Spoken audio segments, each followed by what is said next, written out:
Welcome back नाज़रीन अचत programme जे सिलसिले खे अॻिते वधायूं गुफ़्तगू कयूं था हिकु डिफरेंट मौज़ू ते पश्तून सियासत जे बारे में जो कि प्रोग्राम जे हिन सेगमेंट में ॻाल्हायूं था। ताज़ो ख़बरूं आयूं पए त पश्तूनख्वा मिली अवामी पार्टी महमूद ख़ान अचकज़ई जंहिंजो सरबराह आहे केतिरनि सालनि खां वठी उन पार्टी जे अंदरि तोड़ फोड़ थी रही हुई ऐं मुख़्तलिफ़ माण्हू जेके आहिनि उन्हनि खे पार्टी मां कढियो पियो वियो के इस्तीफ़ाऊं पिया आयूं। पोइ आख़िरकार उहो जेको आहे ऑपरेशन जेको करिणो हुयो थियो उहो हाणे पार्टी जी नई काबीना जी चूंड थी आहे। महमूद ख़ान अचकज़ई साहब जेको आहे उन जा नवां सदर जेके आहिनि उहे हिकु दफ़ो ॿीहर चूंडिजी विया आहिनि ऐं उन सां गॾोगॾु पर उन सां उनजो पुटु ऐं उनजो भाउ जेको आहे उहे बि मरकज़ी काबीना जो हिसो आहिनि। मजमूई तौर ते उनजो छाकाणि त कुझु ॾींहं पहिरें असां ॾिठो हुयोसीं हफ़्तो ॾेढ पहिरें मौलाना फज़लुर रहमान साहब बि बलोचिस्तान जो दौरो कयो हो जिते हिकु तरफ़ जेको आहे अॻूणे वॾे वज़ीर रईसाणी साहब ऐलान कयो हो JUI में शामिलु थियण जो। उन सां गॾोगॾु हाफ़िज़ हुसैन अहमद जेको पुराणो JUI जो अॻुवान हुयो जेको काफ़ी अरसे खां नाराज़ हुयो JUI सां उनजी ॿीहर शमूलियत थी आहे त JUI ॼण चओ त उते हाणे पश्तून इलाइक़नि में त वॾी पार्टी जी हैसियत में उभिरे पई पर साॻे वक़्तु हू बलोच इलाइक़नि जे अंदरि बि वञे पई। महमूद ख़ान अचकज़ई जी पार्टी जो तोड़ फोड़ जो जेका पश्तून पॉलिटिक्स आहे उन ते छा असरु पवंदो छाकाणि त हुन तरफ़ बि असां ॾिसूं था त अवामी नेशनल पार्टी जेका आहे उन जे मथां बि मुसलसल जेको आहे हिकिड़ो प्रेशर आहे दबाव आहे ऐं उहा उन तरह परफॉर्म न पई करे। उते त PTI तक़रीबन उन सॼे इलाइक़े खे PTI ऐं JUI उन्हनि टेक ओवर कयो आहे पख्तूनख्वा वारे इलाइक़नि खे। गुफ़्तगू कयूं था असां सां टेलीफोन लाइन ते मौजूदु आहिनि मुल्क जा सीनियर सहाफ़ी नामियाल तजज़ियातनिगार जनाब ज़ियाउर रहमान साहब। अचो त उन सां गुफ़्तगू कयूं। अस्सलाम वालेकुम ज़ियाउर रहमान साहब। जी वालेकुम सलाम। ज़ियाउर रहमान साहब, महमूद ख़ान अचकज़ई पार्टी के सरबराह बन गए, किस तरह देखते हैं पख्तूनख्वा मिली अवामी पार्टी जो मुसलसल तोड़ फोड़ का शिकार थी आखिरकार उन लोगों ने अपने डिसीजन कर लिया और एक ट्रैक पे आ गए? बिल्कुल चेयरमैन तो बनना ही था उनको क्योंकि जब से उनके वालिद का एक बम धमाके में हलाकत हुई है 1972 या 3 में, उसके बाद से वो पार्टी चेयरमैन ही चले आ रहे थे गुज़िश्ता 50 सालों से और अब दोबारा मुंतखब हुए। इस बार एक बात ये हुई कि उनके जो बेटे थे जो उनकी जानशीन भी है सियासी तौर पर अतल खान अचकज़ई, वो भी सामने आए हैं एक मरकजी ओहदे पे और उनको एक भाई भी साथ आए हैं। तो मेरे ख्याल में जो तोड़ फोड़ हुई उसका एक फ़ायदा ये हुआ कि जो मुखालफत होनी थी उनके बेटे की एक बड़े ओहदे पे आने की, वो मुखालफत अब नहीं हो सकी। लेकिन इस तोड़ फोड़ का नुकसान ये होगा कि आने वाले इलेक्शन में पख्तूनख्वा पार्टी का वोट बैंक मजीद तकसीम हो सकता है। 2018 के इलेक्शन में ऑलरेडी पख्तूनख्वा पार्टी बुरी तरह बलूचिस्तान की पश्तून इलाकों में हार गई थी और सिर्फ एक सीट जीतने में कामयाब हुई थी नसरुल्लाह ज़ेरे के, उसको भी निकाल दिया इसी तोड़ फोड़ में। और इनकी शिकस्त मेनली हुई है JUI। लेकिन नसरुल्लाह ज़ेरे तो क्वेटा से जीते हैं, वो जो टिपिकल पश्तून इलाके है उससे तो नहीं जीते।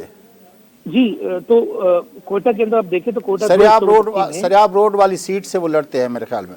जी जी नहीं, अब तो ये हुआ है कि हल्का बंदी चेंज हुई काफ़ी कोयटा की। अब कोयटा के अंदर 3 कौमी असम्बली की सीटें हैं और काफ़ी MP की सीटें हैं। महमूद खान खुद हार गए थे जो डिप्टी स्पीकर थे PTI के कासिम खान सूरी से। ये वो सीट होती थी महमूद खान की जो इन्होंने 2008 में 13 में जीती थी बड़े वोटों से। तो मेरा ख्याल में ओवरऑल ये कि वोट तकसीम हो जाएगा पश्तूनख्वा में पार्टी का, JUI को बड़ा फ़ायदा होगा। जैसे अभी आपने खुद अपने तजज़िये में कहा कि एक तरफ तो काफ़ी मजबूत थी पश्तून इलाकों में बलूचिस्तान की JUI, अब बलूच इलाकों के अंदर भी मजबूत होती जा रही है। साबिक वज़ीर आला असलम रईसानी चले गए और काफ़ी लोग जा रहे हैं इस पार्टी में। तो जी, लेकिन आपके ख्याल में ये जो नेशनलिस्ट वोट बैंक है, हमने देखा KPK के अंदर भी अपना वो जो अपना फजल रहमान को जितना नुकसान पहुंचना था उससे ज़्यादा जो है वो अवामी नेशनल पार्टी को नुकसान पहुंचा। लोकल गवर्नमेंट के इलेक्शन जो हुए उसमें भी फजल रहमान ने कम बैक किया और पेशावर जैसे शहर में जहां फजल रहमान का कभी वो नहीं रहा लेकिन वो वहाँ पे उनका मेयर आ गया। तो PTI की तरफ उस वोट बैंक का जाना या फजल रहमान की तरफ जाना, नेशनलिस्ट जो था जो रिवायती तौर पर ख़ास तौर पर ये जो 2 ख़ानदान थे उधर अपना खान अब्दुल गफ्फार खान के اپنا جو اپنا ورثہ تھے ادھر عبدالصمد خان کے چغزئی صاحب کے جو ورثہ تھے ان کے بیٹے.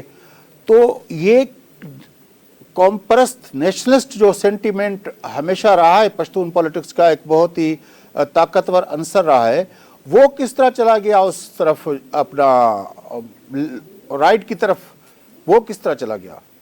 جی یہ بڑی امپورٹنٹ بات آپ نے کی.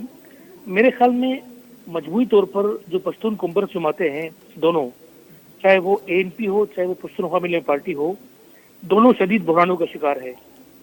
ہم دیکھیں تو الیکشن کی سطح پر, ووٹوں کی سطح پر بلوچستان میں JUI اور KP میں PTI ہے, جبکہ تحریک کی سطح پر ہمیں نظر آتی ہے منظور پشتین کی پشتون تحفظ موومنٹ. اس کی میرے خیال میں ایک بنیادی وجہ یہ ہے کہ دور کی تبدیلی کے ساتھ ساتھ انہوں نے اپنے آپ کو تبدیل نہیں کیا. مطلب اب دیکھیں کہ یہ وہی روایتی انداز سے پارٹی چلا رہے ہیں, وہی فیملیز کی ارد گرد گھوم رہی ہے, چاہے محمود خان کی فیملی ہو چاہے سندھیا ولی کی فیملی ہو. لیکن فیملیز کی پالیٹکس تو JUI بھی کر رہی ہے. محمود خان کا بیٹا مولانا فضل الرحمان جو ہے اپنا وہ ہے سربراہ ہے, وہ وہاں پہ بھی فیملی پالیٹکس چل رہی ہے. یہاں پہ سندھ کے اندر دیکھیں خالد محمود سمرو صاحب تھے, اب اس کے بیٹے راشد محمود سمرو صاحب ہیں. تو فیملی کی پالیٹکس تو JUI کے اندر بھی ہے, لیکن JUI بڑھ رہی ہے. میں وہی کہہ رہا ہوں کہ JUI کا تو یہ کہ JUI تو بیسیکلی مذہب کے نام پر پالیٹکس کرتی ہے. ان کا ووٹ بینک ہی ڈفرنٹ تھا, ان کو ڈنٹ پہنچا ہے. لیکن اب یہ دیکھیں کہ JUI بھی اب کیا کر رہی ہے کہ مذہبی ووٹ کے ساتھ ساتھ 7 پولیٹیشین ہے, اسم علی ثانی ہو گیا, یہ جو بھی ہے KP کے حاجی غلام علی ہو گئے ہیں, ان کو بھی شامل کر رہی ہے. مطلب وہ بھی اپنے اندر چینج لا رہی ہے, ایسے ایسے لوگ شامل کریے جن کا کوئی مذہبی نہیں. ان کو پتہ ہے کہ وقت کی ضرورت ہے, مذہبی ووٹ ہو جائے گا, خود ان کا اپنا ذاتی ووٹ ہو جائے گا. مگر جو ہماری روایتی پارٹیاں ہیں, کمپرس پارٹی ہے, وہ ان چیزوں کو سوچ نہیں رہی ہے کہ پولیٹکس کی وہ تبدیل ہو رہی ہے. نوجوانوں کو ایک بہت بڑا ابھار آیا ہے, ایک نئی بڑی مڈل کلاس ابھری ہے, ان کو بھی ایڈجسٹ کرنا ہے. تو میرے خیال میں مولانا فضل الرحمان کو اس بات کا ادراک تھا. یہی وجہ ہے کہ وہ اب دیکھیں کہ بلوچستان کے اندر بھی اور KP کے اندر بھی مختلف غیر مذہبی لوگ بھی شامل کریے پارٹی میں, تاکہ وہ اپنی سیٹیں بنا سکے. لیکن جس طرح اب بلوچ علاقوں کی بات کی جائے کہ وہاں پہ اپنا رئیس ثانی صاحب نے اعلان کیا ہے, باقی لوگ کچھ کے بارے میں کہا جا رہا ہے کہ پیپلز پارٹی کے اندر بھی لوگ جانا چاہ رہے ہیں. تو یہ جو مینگل صاحب کی پارٹی ہے اور اپنا جو نیشنل پارٹی ہے مالک بلوچ صاحب کی سربراہی میں جو کام کر رہی ہے, تو آپ کے خیال میں ان پارٹیوں کو بھی ایسا تھریٹ ہے, کیونکہ وہ تو مڈل کلاس کے لوگ ہیں, خاص طور پر مالک بلوچ صاحب کی پارٹی کے اندر؟ بالکل. یہ ابھی اطلاعات آ رہی ہے کہ جو ظہور بلیدی تھے, جن کا ماضی میں تعلق نیشنل پارٹی سے تھا, ان کے چچا ابھی بلیدی جیتے بھی تھے, اب ان کا تعلق باپ پارٹی میں ہے, وہ جا رہے ہیں پیپلز پارٹی میں. مجھے یہ لگ رہا ہے کہ پشتونوں کے ساتھ ساتھ بلوچوں کی جو پارٹیاں ہیں وہ بھی بحران کا شکار ہے. یہی وجہ ہے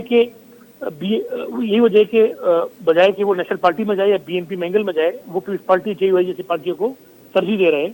میرے خیال میں اوور آل یہ کمپرس جماعتوں کی پولیٹکس کا ایک بحران لگ رہا ہے, جنہیں یہ جماعتیں کاؤنٹر کرنے میں ابھی تک ناکام نظر آ رہی ہے.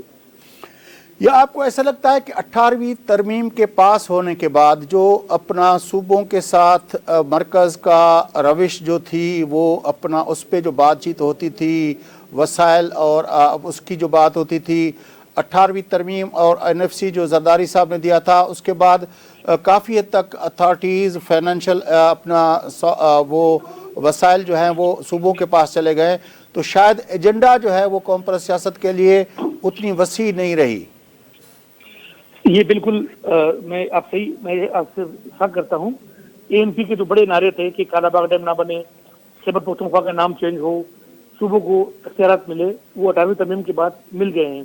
تو میرے خیال میں ان کے پاس بھی کوئی نیا پروگرام ہے نہیں کہ 18ویں ترمیم کے بعد جو چیزیں ہو گئی ہے اس کے بعد ہم کیا ڈیمانڈ کریں. تو یہ بھی بہت بڑی وجہ ہے کہ وہ سارے جو ان کے ایشوز تھے, بلوچ کمپرستوں کے یا پشتون کمپرستوں کے یا سندھی کمپرستوں کے بھی دیکھا جائے تو وہ ایک کافی حد تک ہم دیکھ رہے ہیں کہ نظر آ رہی ہے کہ وہ حل ہو گئے. فیڈرل پارٹیوں نے حل کیے, اس کے اندر پیپلز پارٹی سر فہرست تھے, اور انہوں نے کیا کیا کہ اپنے ایجنڈے کو یا اپنے پروگرام کو انہوں نے آگے نہیں کیا. यही वजह है कि वोट बैंक इनसे जा रहा है। दूसरी बात ये है कि जो नया वोट बैंक है नौजवानों का, जो मैंने अभी जिक्र किया कि 62% जो नया वोट है, ये अभी तक फेल है उस वोटरों के रुझान को समझने के लिए कि वो क्या चाह रहे हैं। और उसको बावजूद के पीटीआई के सरबराह इमरान खान खुद ओवर 70 है, लेकिन उनकी पार्टी अभी भी अपने आप को नौजवानों की पार्टी समझती है। आप देखें कि सारे उनके एमएनए एमपीएस सब नए लोग हैं, और मोस्टली दे आर यूथ है ये। और मेरे ख्याल में नौजवानों ने उनका एक प्रोग्राम काफी हद तक समझा है, इसीलिए उन्होंने 2018 में उनको वोट दिया। लेकिन और जो पार्टियां हैं, कॉपरेस जमातें हुई या दीगर पार्टियां हैं, वो अभी तक उन नौजवानों को अपनी तरफ अट्रैक्ट करने में नाकाम नजर आ रही है। इसमें सोशल मीडिया का इस्तेमाल एक बहुत बड़ा फैक्टर है। इसके अंदर जो नया मिडिल क्लास उभर रहा है, कॉर्पोरेट मिडिल क्लास, उनकी अपनी रोजानाते उसको स्टडी करने की बहुत सख्त जरूरत है। तो ये चीजें, ये आइडेंटिटी की पॉलिटिक्स जो थी, जो शुरू हुई थी, यानी कायद-ए-आज़म मोहम्मद अली जिन्ना साहब की दौर में ही जब अपना उर्दू को नेशनल लैंग्वेज के तौर पर किया गया, तो बंगालियों ने उस वक्त जो ईस्ट पाकिस्तान था, उन लोगों ने कहा कि नहीं, हमारी आइडेंटिटी है, हमारी लैंग्वेज है, ये है वो है। फिर जब अपना 1 यूनिट इम्प्लीमेंट हुआ, तो उसके बाद यहाँ पे सिंधी, बलोच और पश्तून नेशनलिज्म ने उसके शदीद मज़ामत की। आइडेंटिटी की पॉलिटिक्स जो है, उसको हमेशा जो काउंटर करने के लिए पाकिस्तानी कौम की बात की गई या मिल्लत इस्लामिया की बात की गई। तो आपके ख्याल में जब वो स्पेसेस जो कॉम्प्रेस छोड़ रहे हैं, वो स्पेसेस जब राइट विंग की पार्टियां ले रही हैं, तो वो जो मिल्लत इस्लामिया वाला फार्मूला है वो स्पेस लेता जा रहा है। तो आपके ख्याल में इसका आगे मुस्तकबिल क्या होगा? बिल्कुल मैं आपसे एग्री करता हूं कि जो फेडरलिज्म की बात करती है, पाकिस्तानियत की है, जो इस्लामिक स्टेट की बात करती है, जैसे नून लीग, जो बड़ी बड़ी जमातें हैं, हम देख रहे हैं कि पीटीआई हमारे पास बड़ी एग्जाम्पल है। मुझे ये लग रहा है कि आने वाले दौर में ये जो आइडेंटिटी के नाम पर जो प्रोटेस्ट करने वाली जमातें थी, क्योंकि केपी में और बलूचिस्तान में तो हमें देखते हैं कि पार्लियामानी प्रोटेस्ट करते हैं, लेकिन हम देखते हैं कि सिंध के अंदर क्योंकि वो पार्लियामानी प्रोटेस्ट नहीं करती, इलेक्शन में चली लेती, लेकिन उनका भी हम देखते हैं कि उस तरह मतलब प्रेजेंस शामिल नजर नहीं आ रही। हालांकि ग्राउंड पे है, लेकिन उस तरह नेशनल लेवल पर उनकी प्रेजेंस सामने नहीं आ रही। तो मेरे ख्याल में आने वाले दौर में बड़ा एक क्राइसिस होगा इन जमातों के लिए, जो आइडेंटिटी के इशू पर पॉलिटिक्स करती है, उनके इश्यूज पर बात करती है, अपने अपने एरियाज की। उनके लिए बड़ा चैलेंज होगा। और हमने अभी एग्जाम्पल देखे, आपने भी एग्जाम्पल दी कि जिस तरह बलूचिस्तान के इलाकों से पॉलिटिशियन जा रहे हैं मेन स्ट्रीम पार्टियों में, पीपल्स पार्टी में, जेयूआई में, बजाय कि वो बीएनपी में जाए या नेशनल पार्टी में जाए, जो बड़े हम देखते हैं कि बड़ी एक नज़र और बड़ी कंट्रीब्यूशन है उनकी सूबे के लिए। तो ये इस बात का एक इंडिकेशन दे रहा है कि मुश्किल दौर आने वाला है जो नेशनलिस्ट पार्टी है उनके लिए। अच्छा, जो एक अलाइनमेंट होती थी, अलायंस की सूरत होती थी, कोई बातचीत की सूरत होती थी, नेब की सूरत में ये छोटी एक अपना जो छोटे सूबों के लोग थे, वो उनकी जो नेशनलिस्ट पॉलिटिक्स होती थी, उनको सेंटिमेंट के वो एक के साथ जुड़ते थे। पूनम आखिरी मरतबा हमने देखा नवाज शरीफ के आखिरी दौर में, जब 99 की उसकी हुकूमत थी, तो उस वक्त जो था अपना पूनम बना apprise Nations movement, Pakistan apprise nation movement, Pakistan की महकूम कौमियतों का इत्तेहाद। तो वो जो है वो उसके बाद हमें नज़र नहीं आता कि बलोच कौम परस्त, पश्तून कौम परस्त, सिंधी कौम परस्त, और या जो पूनम बनी तो उसमें तो ज़ाहिर है सराइकी जो अपना साउथ पंजाब है उसको सराइकी को भी आइडेंटिफाई किया गया एज एन अप्रेज नेशन। तो उनकी कनेक्टिविटी का कोई प्लेटफार्म हमें बड़े अरसे से नज़र नहीं आ रहा। तो इस सारे इनकी वीकनिंग में एक दूसरे से राब्ता कट के जाना, क्योंकि एक दूसरे से मिल के जब करते थे तो एक इंस्पायरेशन भी मिलती थी, एक बड़ी ताकत भी नज़र आते थे। जी, ये एक बड़ी अहम बात है। मेरे ख्याल में इसकी अहम वजह एक तो उन सियासतदानों का दुनिया से चला जाना है जो समझते थे कि मुख्तलिफ सूबों में फ़ाल जितने भी नेशनलिस्ट तंजीमें हैं उनके आपस में रब्ता होना चाहिए था। सिंध की सतह पर मिसाल दे तो परिजू साहब थे, या केपी में अजमा खटक साहब या वली खान साहब से ही उनकी थी। इस तरह तो ये जो अताउल्लाह मेंगल साहब भी उनका बड़ा रोल था पूनम में। तो मेरे ख्याल में जो नई जनरेशन आई है इन नेशनलिस्ट पार्टियों के उस दौर के सरबराहों के जो बच्चे आए हैं, उनका मेरे ख्याल में ज़्यादा इंटरेस्ट जो है वो फेडरल पार्टियों की तरफ है। वो चाहते हैं कि हम फेडरल में जो पार्टी भी हो, एक पीस पार्टी हो, नून लीग हो या पीटीआई हो, हम उनके साथ अलायंस करें ताकि हमें कोई शेयर मिले, उसमें कोई वजीर वजारत मिल जाए वफात की या कोई। बड़ी मेहरबानी ज़ियाउर रहमान साहब, आपने हमें ज्वाइन किया। नाज़रीन, ज़ियाउर रहमान साहब मुल्क जा सीनियर साहब के संग आप मुल्क के अंदर पश्तून पॉलिटिक्स ख़ास तरह जो नेशनल पॉलिटिक्स है उन जी मंज़रनामो है उन एक ओवरव्यू वरतोसि। नाज़रीन सां गॾु प्रोग्राम जो वक़्तु पूरो थिए थो। पंहिंजो मेज़बान फयाज़ राज खे इजाज़त सदाईं गॾु।